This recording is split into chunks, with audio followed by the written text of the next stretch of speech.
갈라디아서 6장 7절부터 10절입니다. 속지 말라. 하나님은 조롱받지 아니하시나니 사람이 무엇을 뿌리든지 또한 그것을 거두리라. 자기 육신에 뿌리는 자는 육신으로부터 썩는 것을 거두겠지만 성령에게 뿌리는 자는 성령으로부터 영존하는 생명을 거두리라. 우리가 잘 행하는 가운데 지치지 말지니 우리가 기진하지 아니하면 정해진 때에 거두리라. 그러므로 우리에게 기회가 있는 대로 우리가 모든 사람에게 선을 행하되 특히 믿음의 집안에 속한 자들에게 할지니라. 안녕하세요. 오늘은 보내주신 폴 채플 목사의 글 멈추지 말고 달리라 하고요. 방금 읽은 이 갈라디아서 말씀을 가지고 포기하지 않는 꾸준함에 대해 좀 깊이 이야기 나눠보려고 합니다. 네, 안녕하세요. 핵심은 꽤 명확해 보여요. 우리가 뿌린 대로 거둔다는 거, 그리고 또 선한 일을 계속하다가 지치지만 않으면 반드시 열매를 맺는다는 그 약속. 이게 중요하겠죠? 네, 맞습니다. 이 말씀이 정말 삶의 어떤 원리랑 하나님의 약속, 이 두 가지를 딱 보여주는 것 같아요. 우리가 뭘 위해 노력하는지, 그리고 그 과정에서 인내하는 게 왜 중요한지 그걸 강조하고 있죠. 그렇죠.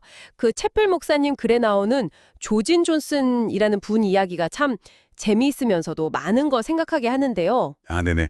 그 마라톤 이야기요? 네, 1990년 클리브랜드 마라톤 때인데 40살 여성이셨고 평생 8마일, 한 13km? 그 이상은 달려본 적이 없으셨대요. 그런데 실수로. 네, 실수로 본인이 신청한 단거리 경주가 아니라 그 풀코스 마라톤 주자들하고 같이 출발하게 된 거죠. 이야, 정말 생각만 해도 아찔한데요. 정말 당황스러웠을 것 같아요.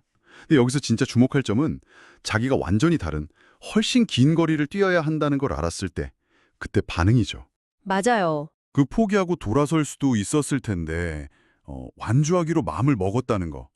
이게 그냥 실수했으니까 책임져야지 이런 차원을 좀 넘어서는 결단 같아요. 그렇죠. 갈라디아서에서 말하는 지치지 말라, 이 권면하고 딱 통하는 지점 아닌가 싶어요. 예상치 못한 어려움 앞에서 그냥 주저앉지 않기로 선택한 거니까요. 맞아요. 그 선택의 결과도 참 놀랍잖아요. 4시간 조금 넘는 기록으로 여자부 83등을 했다고 하니까. 본인도 놀랐다고 하죠. 네, 본인 스스로도 내가 생각했던 것보다 몸 상태가 훨씬 좋았던 것 같다 이렇게 말했다니 진짜 자신의 한계를 훌쩍 뛰어넘는 그런 경험을 한 셈이죠. 물론 다음날 무릎은 좀 아프셨다고 하지만요. 네. 이 이야기가 던지는 메시지가 참 깊은 것 같아요. 그래서도 지적하듯이 우리 삶에도 어려움이나 문제 아니면 기대했던 결과가 빨리 안 보인다는 이유로 하나님께서 이끄시는 그 길이나 관계를 그냥 포기하고 싶다 이런 유혹이 찾아올 때가 있잖아요. 많죠. 네. 조진 존슨이 마주했던 그 잘못 들어선 길처럼 느껴질 수도 있고요. 근데 여기서 갈라디아서 말씀은 좀 더 깊은 차원을 이야기하는 것 같아요. 단순히 포기하지 마라 이걸 넘어서 뭘 위해서 어떤 씨앗을 뿌리면서 가고 있느냐는 거죠. 아, 자기 육신에 뿌리는 노력은 결국 썩어 없어질 걸 거두지만 성령에게 뿌리는 삶, 그러니까 하나님의 뜻을 따라서 선을 행하는 것은 영원한 생명을 거둔다고 하시잖아요. 그렇군요. 그러니까 단순히 그냥 계속 달린다는 그 행위 자체가 목적이 아니라 어디를 향해서 또 무엇을 심으면서 달리고 있는지가 중요하다 이런 말씀이시네요. 네, 바로 그겁니다. 그리고 그 방향이 선을 행하는 것, 특히 10절에서처럼 믿음의 집안, 그러니까 신앙 공동체 안의 사람들을 향할 때 더 의미가 깊어진다는 거고요. 여기서 믿음의 집안은 그러면 함께 신앙생활하는 동료 그리스도인들을 좀 우선적으로 돌보라 이런 의미로 받아들이면 될까요? 네, 그렇게 이해할 수 있겠습니다. 그리고 그 과정에서 기진하지 아니하면 정해진 때 거두리라는 이 약속이 정말 큰 힘이 되죠. 네. 여기서 중요한 표현이 정해진 때, due season인 것 같아요.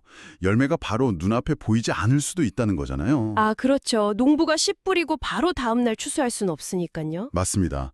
우리의 선한 노력과 인내에도 하나님의 시간표가 있다는 걸 암시하는 거죠. 그리고 채플 목사의 글도 계속 나아갈 힘은 우리 자신한테서 나오는 게 아니라 하나님께 구할 때 주어진다고 말하고요. 그러니까 우리의 꾸준함은 그냥 맹목적인 인내가 아니라 하나님의 약속하고 그분의 공급하심에 대한 믿음, 거기에 기반한 걸음이라고 할 수 있겠습니다. 네. 오늘 이렇게 폴체플 목사의 글하고 갈라디아서 말씀을 같이 보니까 예상치 못한 어려움 속에서도 또 당장의 결과가 눈에 안 보이더라도 포기하지 않고 하나님께서 기뻐하시는 선한 일을 꾸준히 해나가는 게 정말 중요하구나. 이걸 다시 한번 깨닫게 되네요. 네, 조진 존슨 선수가 자기 한계를 넘어서 완주했던 것처럼 우리도 하나님의 약속을 믿고 나아가면 어쩌면 예상치 못한 놀라운 결실을 경험할 수도 있겠다. 이런 희망도 좀 생기고요. 네, 그렇죠. 마지막으로 이런 질문을 한번 던져볼 수 있을 것 같아요. 지금 우리 각자는 삶이라는 밭에 어떤 씨앗을 심고 있을까? 당장 눈에 보이는 열매가 없어서 좀 지치거나 포기하고 싶을 때도 있겠지만 그럼에도 불구하고 꾸준히 성령 안에서 선한 씨앗을 뿌려나간다면 하나님의 그 정해진 때에 우리는 과연 어떤 풍성한 수확을 기대할 수 있을까 하고요. 네. 그 거둠의 모습이 우리가 상상하는 것과는 어쩌면 다를 수도 있겠지만 분명 가장 좋은 것일 거라는 그런 믿음으로 나아가는 시간이 되면 좋겠습니다.